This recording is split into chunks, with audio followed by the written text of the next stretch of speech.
Hello বন্ধুরা, আজকে আমরা এসেছি পিএসসি ক্লার্কশিপের জন্য ডেসক্রিপটিভ বাংলা একটা প্রতিবেদন নিয়ে। আজকের টপিক হচ্ছে পণপ্রথা ও ভারতীয় সমাজ।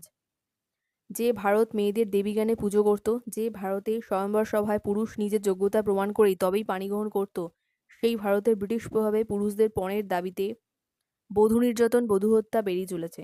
এখানে বিধবাদের একঘরে করে রাখা হয় কারণ তাদের কোনো অর্থনৈতিক গুরুত্ব নেই।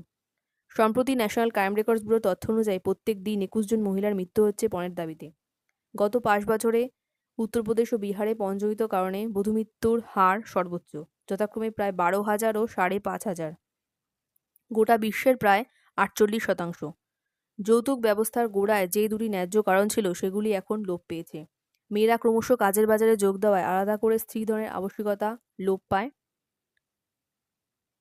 উত্তরাধিকার আইন 1956, সংশোধিত উত্তরাধিকার আইন 2005 ও 2015-তে মেয়েদের সমান উত্তরাধিকার বলবৎ হলে বিধবায়ের সময় উপহারের নামে মেয়েকে তার অংশের সম্পত্তির ভাগটুকু আর আলাদা করে আগেভাগে দেওয়ার প্রয়োজনও পড়ে না। এছাড়া এদেশে যৌতুক আইনত নিষিদ্ধ হয় 1961 ও 1985 সালে। শুধু আইনের দাওয়াই দিয়ে কোনো সামাজিক ব্যাধির চিকিৎসা হয় না।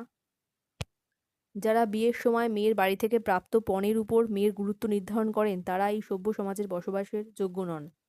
তার থেকেও বেশি ক্ষতিকর এই শিক্ষিত মানুষ যারা পণের দাবি মেনে নেন। এই পণের দাবি মেনে নেওয়ার পিছনে কারণ হলো নারী বিদ্বেষ ও কন্যা সন্তানকে দায় ভাবা। কাজেই যেটা দরকার তা হলো কন্যা সন্তান কবে বিবাহযোগ্য হচ্ছে সেদিকে না তাকিয়ে কন্যা সন্তানকে যোগ্য করে তোলা।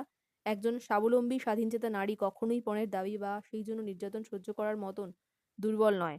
পণপ্রথার সম্পূর্ণ বিলোপ সাধন সম্ভব হবে কঠোর শাস্তি ও নিরন্তর প্রতিবাদে।